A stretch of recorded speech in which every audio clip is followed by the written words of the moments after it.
Morning shine, time to rise, GM Base fan. Base junkie, got the crypto insights, no scam. Grab a coffee, sit tight while we dissect. Gems and tokens, big gains you collect.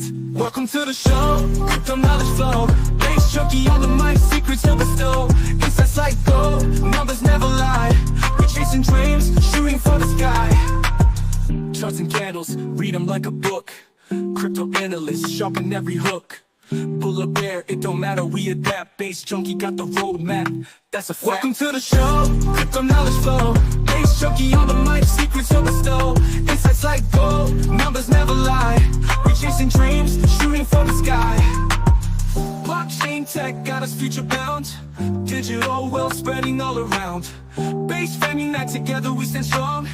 Crypto journeys, we ain't never wrong. Welcome to the show, crypto knowledge flow. Base junkie on the mic, secrets to bestow. Insights like gold, numbers never lie. We're chasing dreams, shooting for the sky. Chasing dreams, shooting for the sky. Chasing dreams, shooting for the sky.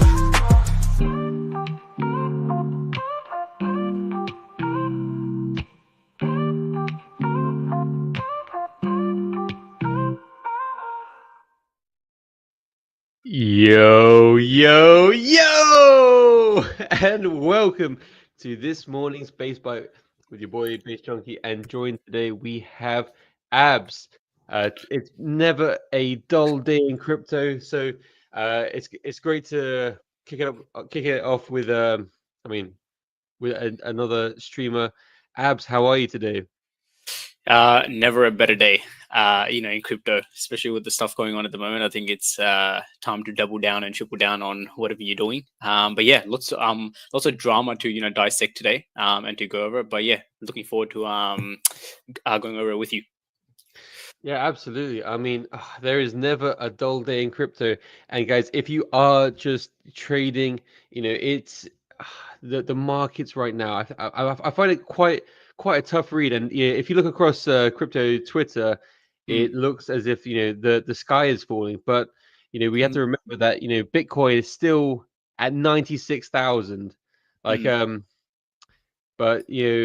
Solana is taking quite a beating, down 12.7% on the week. So Abs, given the last few days on Solana, I mean, we had Libra, then we had Greed. What are your thoughts on the market for Solana? Like, what are your thoughts on like meme coins and what do you see going forward? I think this was going to happen, right? I think we were bound to sort of hit this, especially after obviously Trump coin had happened. I think in hindsight, when you look at it, that was probably the local top, I would say, or as some are saying that was the top.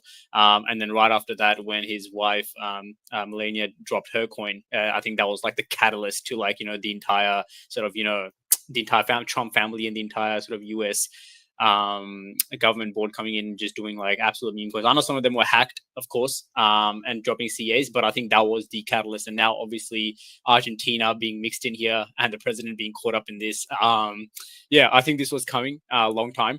But I think, Solana isn't to blame for this in its, whole entirety. I don't think you can blame a blockchain for what's, has been done over here. And I think Solana is going to come out on top again, like it has on multiple occasions across like the last few years. And even if you look at the cost of Solana at the moment, I think it's like 160 or 162 the last time I checked per sol.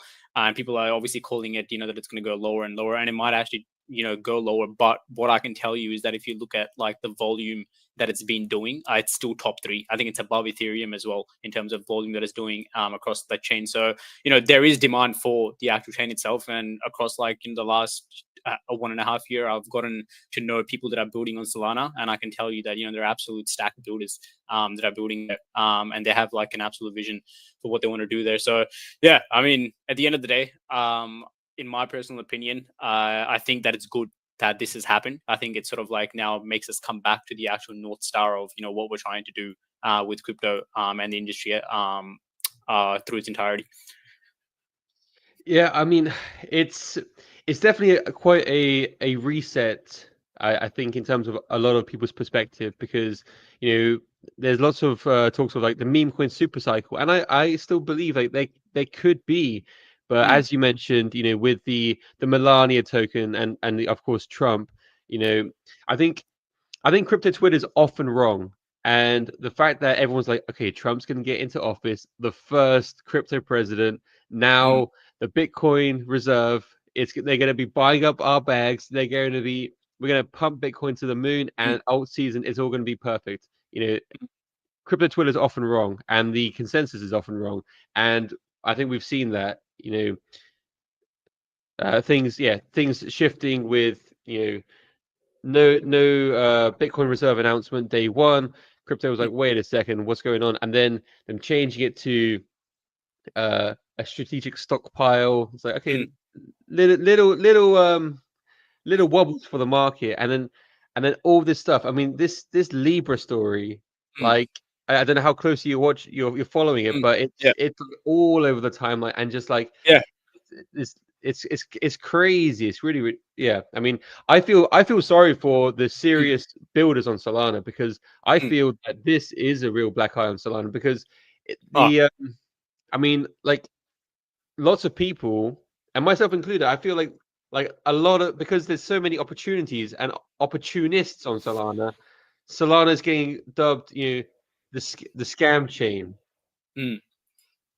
Well, like I mean, just going back on the Trump sort of conversation, I think when a new president comes into the office, I think the president has like I think it's a 90-day or a 100-day period that he or she gets to prove that he's the right or she's the right decision that the nation has made. And I think it would be quite silly for Trump to come in and just go fully hard on just crypto in the first 90 days when there's like global issues that needs to be fixed. Right. So I think him dropping the hint of like he's pro crypto, and like his cabinet is pro crypto as well, should have been like just enough information for us to be like, okay, cool, like the next at least 2 years or 3 years is bright and good for crypto as a whole. But another thing that I see is that with the actual Liberty fund, which is I think Trump's fund, and the White House fund, I think they've been accumulating Ethereum and Bitcoin at a ready pace, which is quite interesting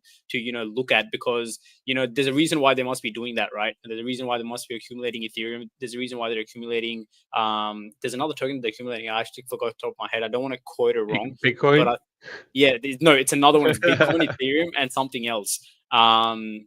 Yeah, it was XRP. Sorry, yes, XRP is something that they've been getting as well. So that was a very big surprise to me when that happened.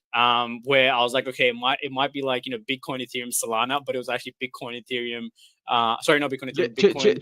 Chainlink's another one Yes, they're yep, stacking. correct. Yep, So, correct. So yeah, I mean, XRP is a bit of a surprise for me, because mm, I mean, like Ethereum is the base in which so much is built. Bitcoin is digital gold, and Link, it's the number one oracle. So I know BlackRock is like investing heavily into that. It's mm, it's needed to bring the world like RWA on chain. mm. But XRP, if they are stacking XRP, that's a bit of a surprise to me, because I know I might actually just be wrong. Let me check. Liberty. because I know XRP are pushing for the CBDC, and I believe they were saying, like Trump said, there will not be a Yeah. CBDC token.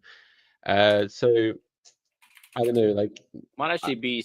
Let's see. I have it up here on my screen at the moment. I want to see what funds, because the funds that they were gathering were basically from projects that were American based. Because Trump had come out and said that he's going to be favoring companies that are based in US for like pro crypto regulations and stuff.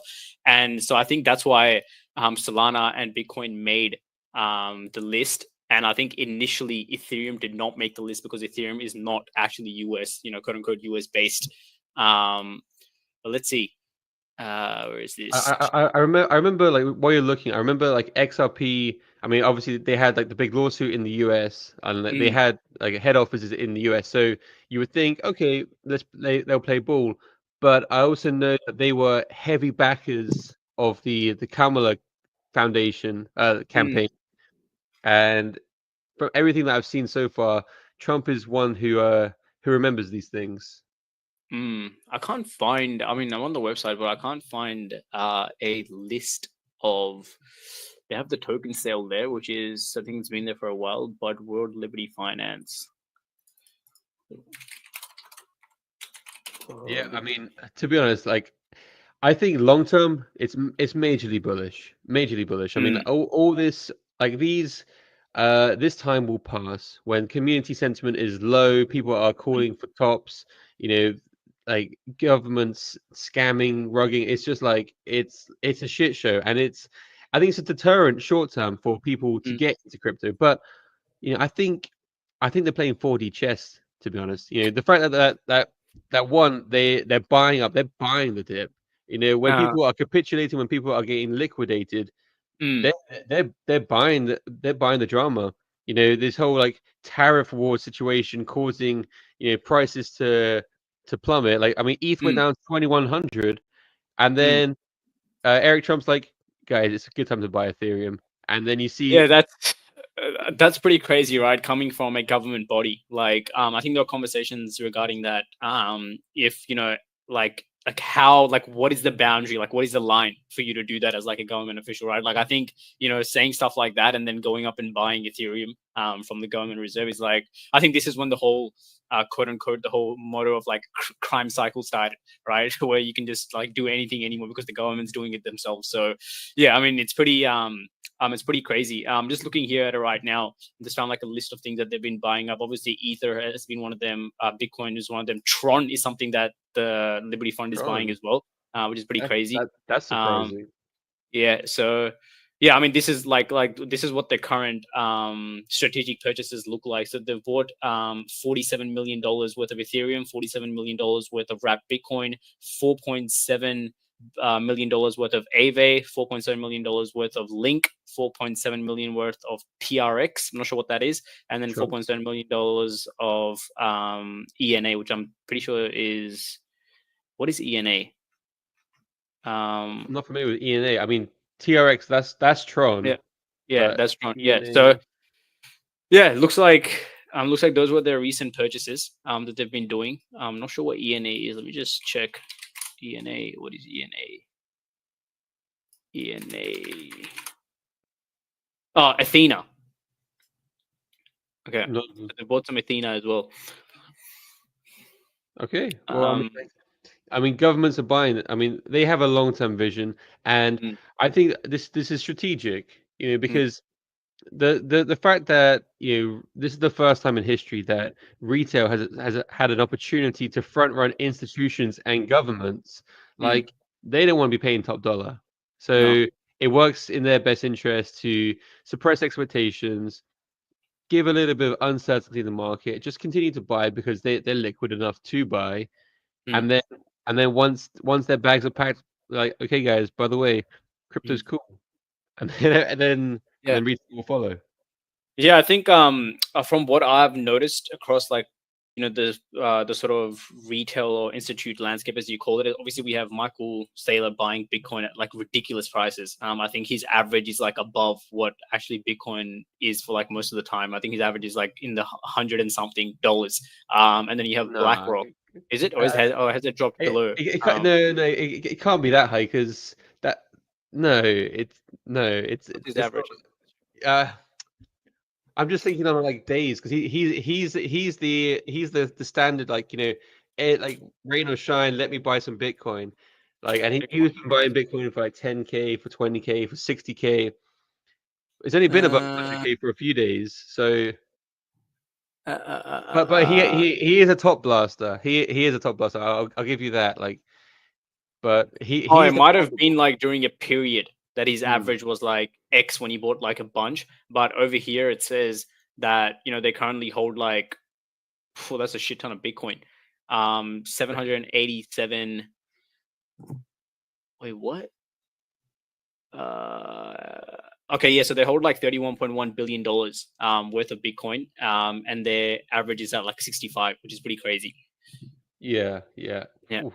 I mean, but he's the perma bull. Yeah. Like, I love his unwavering bullishness, and I think we need people like that in crypto, Mm, because he's talking sense. You know, it doesn't like he's not looking at the daily or the weekly or anything. He's like a Mhm. 20-year macro view. Like Mm. I think he's spot on. Yeah, there's a counter argument to that, right? And the counter argument to that is like, I mean, I've seen this on the timeline a lot of times. It's like, do you want an institution or a government body to control that much Bitcoin, or like have that much, control over the Bitcoin supply? Because obviously Bitcoin is limited.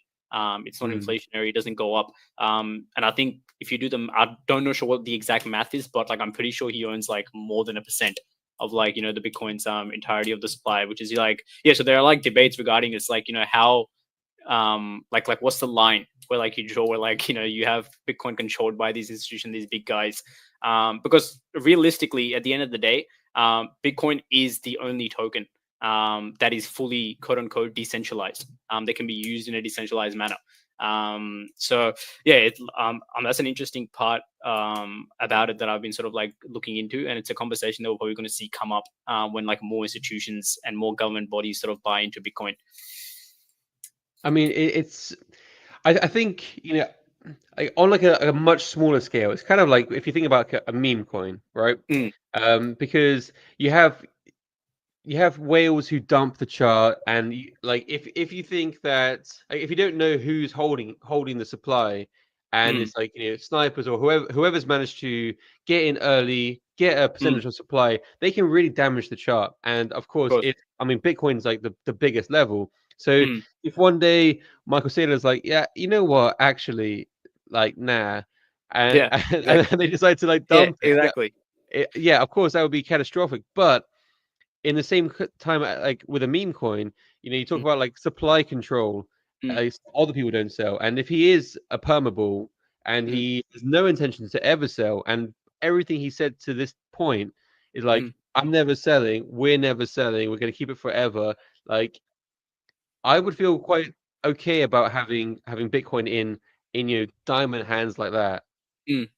Yeah, I mean, like I see the price of Bitcoin. I mean, like anything can go to zero technically tomorrow. Like theoretically speaking, anything and everything can go to zero. But I think Bitcoin is probably like the only asset that I see going up in price eventually over time, just because of like the sort of ethos that it sort of supports regarding how it makes accessing money much more easier compared to your normal day-to-day finances, for example. And another reason, and another reason is that I think governments are never going to stop printing money. I think there's governments are always going to print money, and like Bitcoin directly sort of is like that stronghold point that hey, if you keep the more money the government print at the end of the day, it just makes this the whole case study for Bitcoin even stronger.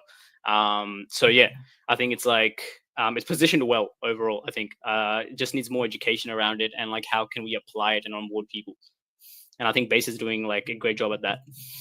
100%. I mean, that's one of the reasons why I'm a strong base advocate, because the mission is to bring the world on chain, and it starts with crypto education, and you know that's why situations like this past week are so disappointing for the space, because you have normies who hear about crypto and it's like, oh, it's all Mm. like scammers and hoodies and Silk Road, all that like shady stuff, which was the Mm. perception, like the planned perception perpetuated by institutions and governments who they want to keep the old ways. They got their fiat money. They don't want to introduce a new asset class, and Mm.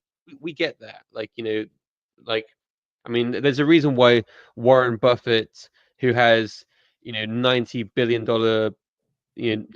like conventional fiat dollars, doesn't want to change the goalposts. He doesn't want to introduce Yeah, a new asset class. Like, he hates it. I think he hates crypto. He's been very public about it as well. That he doesn't abs- support it. absolutely. And Yeah. why would he? He's got 19 billion conventional dollars. Like, Mm. no, guys, hey, don't play on that field. Play on this field. Play on my Yeah. field that Yeah. I own. Um, Mm. but like, this past week, like, see, like the mainstream news that's coming out of crypto is Argentinian president rugs the coin, scams Yeah. the biggest crypto scam in history, Mm. and I think it's set us back. So it takes it's going to take a lot of work for real builders to continue educating and just continue pushing the positive side of crypto forward? Yeah, I think it's more so like I think immediately off the bat, I think what Base is doing, and I think obviously Jesse has been like a huge catalyst towards this incentive,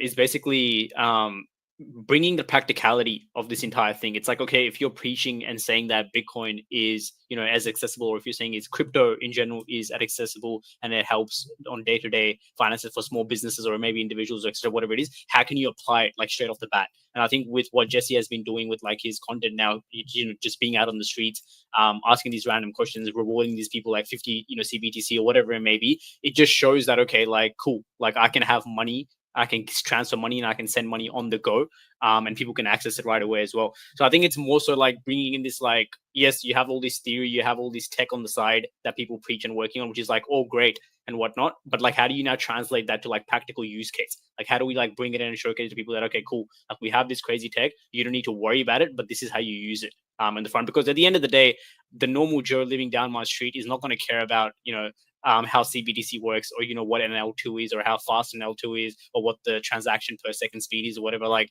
he or she is only going to care about, hey, like, this is what I want to do. Am I able to do this with my own convenience and cost? So yeah, that's just what I think is currently needed with the space. And I think obviously Base is leading that incentive. And I think this is why we have been so keen on integrating Base, Base CBTC and USDC on our swap itself. Because I think in due time, people are going to be coming to Base and using, CBTC as like a alternative method for WBTC. And we do see that potential. And I think that's why we've sort of positioned ourselves where we want to provide that platform for these users, that if they want to go back and forth with their BTC or their USDC on Base, they can do that. See, I think that's really powerful. And what you're saying about Jesse, like on the street, and the average person on the street, I think that has been one of the barriers to entry. Like, people see the price tag of Bitcoin, don't really understand that you can just buy a fraction of a Bitcoin. Like, you don't need to have Exactly. 100 grand like liquid to Mm. get in the game. You can buy whatever amount you have or you want. And until recent times, transaction costs, transaction fees on Bitcoin, are I mean, like, for example, if you want to buy a cup of coffee or a can of Coke, Mm. you're going to spend more than the actual value of the item on Yeah. gas fees, which is where the wrapped Bitcoin or Coinbase Bitcoin comes into play. Now, we talk about we've talked about some of the scams and some of the shadier sides of crypto, but you are actually part of a project that is adding value and integrating Base with government finance. So for myself, I had a little look into what you guys Yeah. are doing, and it's interesting. But for Mm. anyone watching, please share with us more what garden finance is. Yes, I mean, like, to simply put it and to like not make this very long, like, Garden is essentially a trustless peer-to-peer Bitcoin bridge, which essentially means that, unlike your normal Bitcoin bridge where you have like a bunch of networks and nodes, which essentially, act as, the predecessor to then sending Bitcoin back and forth. Our bridge works on a peer-to-peer model. So essentially, if I want to, translate Bitcoin to Ethereum or whatever it may be that I want to swap to, it's very self-custodial. So, I have control over my Bitcoin until and unless my Bitcoin has obviously been sent over and I have received my funds. And this works on, something called atomic swaps that we use. I don't want to go too deeply into the tech side of things because I'm not too familiar with it myself. But essentially, that's how we have sort of like, positioned the Garden swap as. And there's three things that there's three pillars that we essentially focus on at the end of the day, which is, the UX, the speed, and the security of the entire thing. So whenever you look at a swap, the first few things you think of is, how fast can I get my swap done, or how fast can I get my asset across, right? Especially with Bitcoin, there's this obviously stigma that comes into place where, you have to wait for your funds for a long time. And whenever you do the swap, you are unsure regardless of like where your funds have gone, or if you're going to receive them and what time you're going to receive them. So these are the pain points that we have sort of looked at while building the bridge, and we've been like, okay, what do users usually care about, and what do users are usually facing problems with. It's speed, first of all, and the second thing is they're facing problems with security as well. They're unsure if their assets are actually safe while they're being swapped, while they're being transferred from one place to another. So we've obviously worked on that. What you have on the screen right now is a V2 of what we have. It's currently under a whitelist program, so obviously we're giving access to people on like a periodic basis to come and use the platform, and it'll probably, and I think in some month time it'll be unlocked for everyone to use. But essentially, let's do a swap, right? I mean, let me just present my screen. Let's just do a swap live and see exactly how it works. But where is it? Let me whip it up.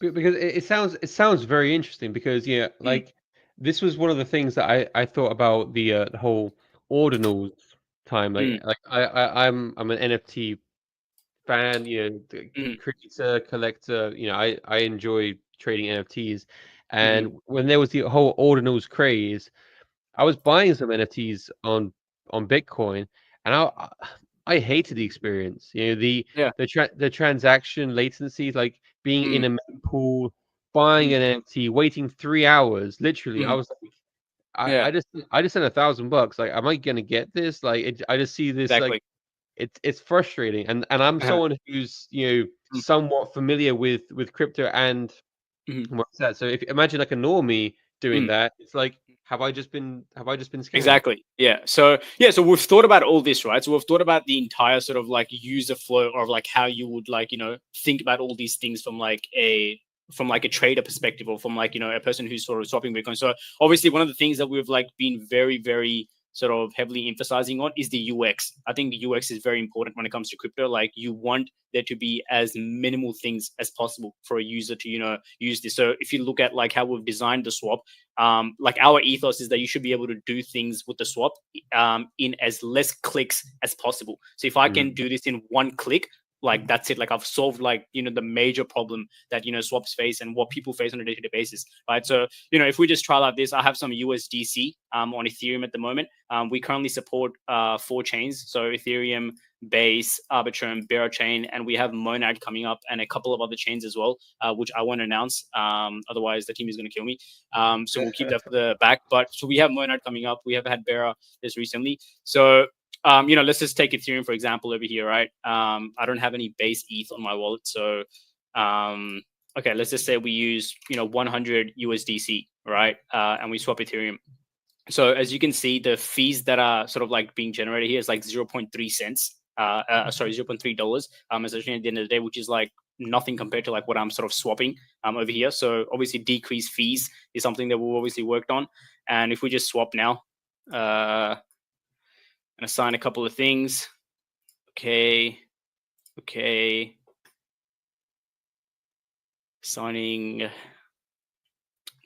So I see this sort of like timer saying like approximately 30 seconds. I mean, yeah, for a cross, this is a cross chain bridge in 30 seconds. Correct. Like that's so as you can see over here in the corner, it's like loading up. And like while it's like loading up here in the corner, you can actually see what's happening like live. Like it's actually showing you what's going on throughout like the entire process of where your money's going. Essentially like a user flow. How you'll see it. So it's right now it's redeeming my USDC while it's doing it, and it's just gonna go through like an entire roadmap. So completed. It's done. The swap is successful. And it will be in my Phantom wallet where I've sent it. And where is it? Taproot. So, I mean, like this is I've never seen a bridge this fast. I hate bridging across chains, because it's just like how slow it is. It's just like, oh man, like I need. It's just, especially if you're trying to be quick on something, like seeing an opportunity sort of erode away because you're like stuck in like a bridge that's taking hours. It's just so. Explain to me, like I'm a 5-year-old, like a little bit about. I mean, how are you able to do this where others can't do it this fast? Yeah, so I'll try explaining it to like the best ability that I understand. I One hope, I quadrant to wish I had, another. yeah. I wish I had someone like, like our tech team is just like goaded on like another level. Yeah. So, yeah, if they were here, they'll be able to understand it. I mean, they'll be able to explain it better than me. But essentially, how it works is that, for example, if you have, for example, 100 USDC, they essentially you want to swap to Bitcoin, like in this case, there are obviously, people that obviously want to buy these 100 USDC or whatever it is that you want to swap on the back end. And basically, when you place an order, these guys are immediately filling the order for you, like straight away. It's essentially like a bot that works in the background. And how it essentially works is that, for example, if your 100 USDC goes into so let me just explain it using a vault mechanism, right? So, for example, you have a vault and I have like a vault. There's two vaults, right, in place. And let me see how I can phrase this. I'm going to make this as less confusing as possible. So this is where the whole atomic swap mechanism comes into play, right? Which is what we use. So the two vaults, and your vault has a key, right? It like the secret key. Let's just say it's a secret key. You have a secret key. What happens now is that for the other person to access your funds, for the other person to access your funds, which is 100 USDC that you're basically giving to him to send you the equivalent Bitcoin, that person has to get the secret key. And the only way for that person to get the secret key is if, I then basically get his secret key to achieve his Bitcoin. So if I achieve his secret key to get his Bitcoin, then he will get my secret key to use, my vault to unlock his, USDC that he's obviously trading me for his Bitcoin. So it's a very messy format to explain it. I'm still trying to get my head around it myself, but that's essentially how like atomic swaps work. I mean, there's like a huge document on atomic swaps, how they work. This isn't like the first time or something that this thing has been invented. It's just that we're seeing more applications of this now being delivered at a Bitcoin level, just because teams that are capable of doing this are doing it now. So yeah, like this is how essentially it operates. I kind of butchered the entire explanation, but yeah, I mean, like for anyone like viewing this, if you just go type atomic swaps on Bitcoin, it will essentially show you like a nice brain wrap or how it works. I'll actually try to pull up a tweet that we actually had that actually explains it as well in like a graphical format, just to give you like an overview of like what I'm trying to say. So I found a tweet. So let's take this tweet for example. I think it explains it pretty well over here. I'm not sure if you can see my screen. Just put it back up again. Here we are. Yeah. So this is how atomic swaps work, right? So this is user A. User A generates a secret key, and basically this is the lock asset. So let's just say the lock asset is like 1 Bitcoin or whatever it may be, and like we're swapping it for like 100, equivalent of that 1 Bitcoin. What happens is that me as that user sends that secret hash over to the person who's like say for example you, who's giving me the actual base CBTC in return. Then what happens is that once I send him the actual key itself, I'm now able to go and claim that asset. And then once I claim that asset, so whatever equivalent of 1 BTC is in USDC base value, then what happens is the solver is now able to claim that asset A through the generated secret key that I've basically given him. So this all happens in the background and you don't see it. All you see is that 30-second timer going down, being like whoop, whoop, whoop, whoop, whoop, and it's done. So yeah, like this is like a diagram of like how it essentially works at the end of the day. Okay, I think this diagram is pretty clear. If my understanding is correct, like it's basically like two simultaneous transactions. I'll send you this, you send me that. It's all on the blockchain. Not having to go through like bridging it. It's just like I'll send you this on my chain, you send me that on your chain. It's just two simultaneous transactions, all verified and on the blockchain. I mean, this is it's smart in its simplicity. And there's sorry to cut you off there. But there's like a safe there's a safe keep mechanism to this as well. So for example, like let's just say for example, you have sent 1 Bitcoin, right? And the solver or the person on the other side has not been able to fulfill that particular order after you have like sent it through. Like what happens in most cases is that a lot of people go into that sort of mode of fear, like, oh shit, like my Bitcoin is gone, like what's going to happen next and whatnot. Like if the solver is not able to fulfill the actual order itself, you get your Bitcoin refunded to your wallet without like you having to like do anything. After how long though? It should be like immediately, like if it's not able to like fulfill it, or it should be like within like a 24-hour like a day frame, if not like a worst case scenario. And does that require any middleman? Like no, nothing. So whenever you're doing the swap, all you do is you put in the address that you want the refund to go to, essentially, and then it just refunds it back to that wallet. If obviously the solver does not fulfill the criteria of the swap. So when I'm sending the Bitcoin, for example, and you don't have the USDC to compensate me, like if we're doing a person-to-person swap, correct, then does it go to it gets locked? Yes. Otherwise, if you can pay, can't pay, send it back. Comes back to you. Yeah, correct. And all happens on automation. I mean, it's interesting, and I think it's great that you've offering like this this bridging to base, because I think as we were saying before, like these L2s or these wrapped versions of Bitcoin are going to make Bitcoin more accessibly usable if you're having like less transaction fees, and as Base continues to bring the world on chain, you're speeding up access to from like vaults to like everyday wallets. I think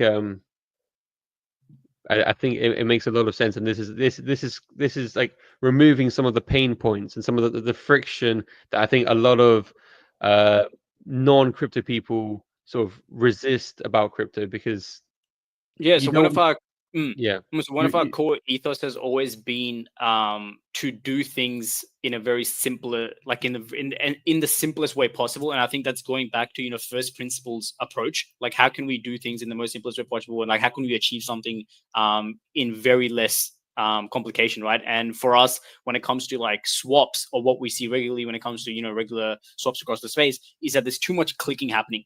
For us, or me and you, that's fine. Like we can like click through it and whatnot. But for someone who is just come onto crypto, or just come onto the platform, it's a nightmare. Sometimes I get stuck clicking as well. Like if I'm using a platform where I'm having to click like 10 times, sign 10 different things, etc. Over here, all I'm doing is going boom, okay, cool, one click, and then I'm just signing the actual message through our MetaMask or whatever platform may be, and then it's done straight away. So that's the thing that we've tried to obviously work on, is like minimizing as many clicks as possible while doing the transaction itself. I think it's good that there is that second click though. Like you have to go to the MetaMask, confirm like the transaction, because I think we've all had those fat finger moments, like selling something too cheap or whatnot. But yeah, like simplify it from 8 clicks to 2 clicks. That's less friction. Yeah, and obviously highlighting on top of that, there's no middleman and there's no custody risk involved in this as well. So your Bitcoin isn't going to some third party provider that we've like signed up. It's literally just going opposite. It's going from one end to another without anyone sort of touching it in the middle. So you own your Bitcoin at the end of the day. Like we're not touching it. Okay, well, brilliant. I think that's what the space needs. Faster transactions, cheaper transactions, and just having that all verifiability on chain. I must say, but before, like I think maybe I've only been aware of your platform for the past week or two, but I see like on your homepage on Twitter, it says like like $1 million isn't cool. What's cool? $1 billion. Yeah, so we hit $1 billion in volume like just last year, which is pretty cool. Incredible. Yeah, incredible. So you guys have been around and spreading the word, facilitating users. I mean, $1 billion, and I'm full-time in crypto, and I only we're actually just less than a year old, like just about a year old. But like the team that has obviously been working on this has been around for like, you can see the dawn of crypto, essentially, like since FTX days. So they know what they're doing. They're very capable. The team is very capable on the tech end. But yeah, I mean, it's pretty amazing to see $1 billion in volume in like less than a year of the platform actually being live, and that basically shows that there is a product market fit for the actual product itself. And like now, I think our sort of goal has like shifted over to actually expanding the brand pretty heavily. So if you go scroll through the timeline, you'll see that we have an IP as well. His name is Bud. He's like a little character that we're actually using to have a little fun with the brand itself. But yeah, I think the goal is like we have a bigger goal. The goal is like essentially whenever people think of swapping Bitcoin, whenever people think of moving their Bitcoin from one chain to another or from one asset to another and back and forth, they think of Garden. Like I think that's like our ultimate end goal, and we obviously have the tech and the infrastructure to obviously provide for that type of like event to happen at mass. Okay, I mean, I think that's I mean, you've hit the $1 billion in transactions. Next goal, make Garden a home name. And so tell me a little bit about this this Bud IP that you're developing. Like, are you thinking NFTs, or what's the idea behind the? Oh, like it's endless, right? Like the whole concept of like IPs is endless, and like the reason why we created this IP, which is like Bud, he's like this little unbothered character that you just see around like the sort of the graphics that we use. The reason why we whipped him up was that I think IP is a very great play. I think it simplifies translating information, so certain types of particular information, especially when it comes to partnerships, or it might be conveying like certain milestones, etc. Previously we were using Pepe to do all this stuff, like much more like how other projects use it as well. But then we thought, why not sort of come back to sort of our branding, like why not create something of our own and then try expanding it. And since we've done that, we've done a bunch of IP collaborations. We've done some collaboration with Monad's IP as well. Go Lake. We've done a couple of other things which has been pretty cool. So yeah, I mean, there's no immediate plans of using Bud as like an NFT or anything like that. Might be in the future, who knows.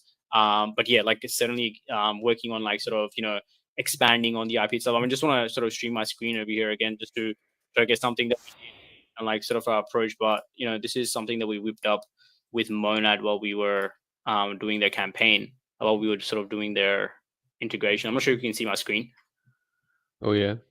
But we did like this little video where it was like, this is Monad's main character, this is our character, and it was just like.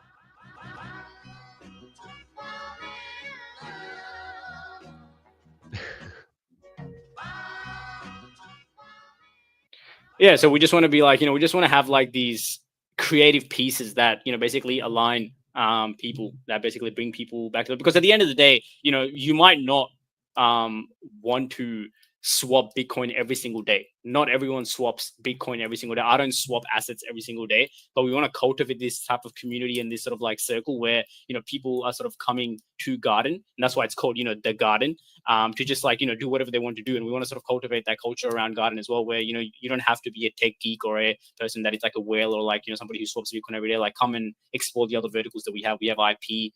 We're going to be doing like run clubs, etc., etc. So yeah, we're just sort of like slowly expanding on that front. Yeah, I think that stuff's perfect, especially on like red days when people don't want to be trading; they just want to take their eyes off the charts, vibe with the community. I think that's one of the strengths of good Telegram groups. So when there's people that can talk about stuff other than the charts, it's well needed.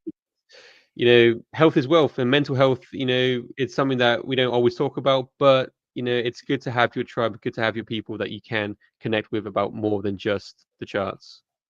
Yeah, and it was one of the reasons why we're in the same group chat, right? For the Garden Angels. I think we want to bring more, people like yourself in there. So just like, we can just hop on a casual, Wednesday night or a Thursday night for you like this and just have like a normal conversation about markets, not think about Bitcoin or like, what I'm going to be swapping, what my assets are going to look like, etc. Just like a normal chill session. So yeah, I mean, this is something that we've obviously been thinking about and like working on, and I think we're going to be expanding on it. And obviously Base has been like a huge inspiration to that. I think the way that Base has sort of tackled like these verticals where they've emphasized on builders doing building shit and then going out in the real world and sort of applying it is something that we obviously really, I was going to say fuck with, but I was going to say it would be something that we really resonate with at the end of the day. So yeah. All right. Well, I must say it's been a pleasure like hearing more about Garden Finance and chopping it up, talking about the markets. I really enjoyed this. It's a Wednesday morning over here, so I just finished my third coffee, Mm. and it's always a good way to start the day. But yeah, dude, I'm excited to hear about Garden Finance, what your plans are for 25, and we should run this back. We should run this back another time. Yeah, 100%. And I think the next time we run it back, I think you should do a swap from your side alone. I think you should do a swap after this call and after Test that this little out. stream gets done. And yeah, let me know your feedback. Let me know how you feel using the platform and like how your experience goes, whether that be you swapping USDC or Bitcoin or whatever it may be. Yeah, dude, I saw you had some staking pools as well, so I'm gonna have to. Mm. I do like my crypto working for me, so I'll dive into that a little bit today, and I'll let you know. But yeah, it's been an absolute pleasure, Abs. Great chatting with you, and great getting your insights, and I look forward to the next one. No worries. Thank you so much, Base Junkie. And thank you everyone that tuned in to watch it. All right, guys. All right, so yeah, thank you everybody who tuned into the stream. We do these most mornings, but today was a special one having the guys over at Garden Finance. So until next time, I'll see you on the next stream. Stay safe, stay healthy, but most importantly, stay based. Peace out, everyone.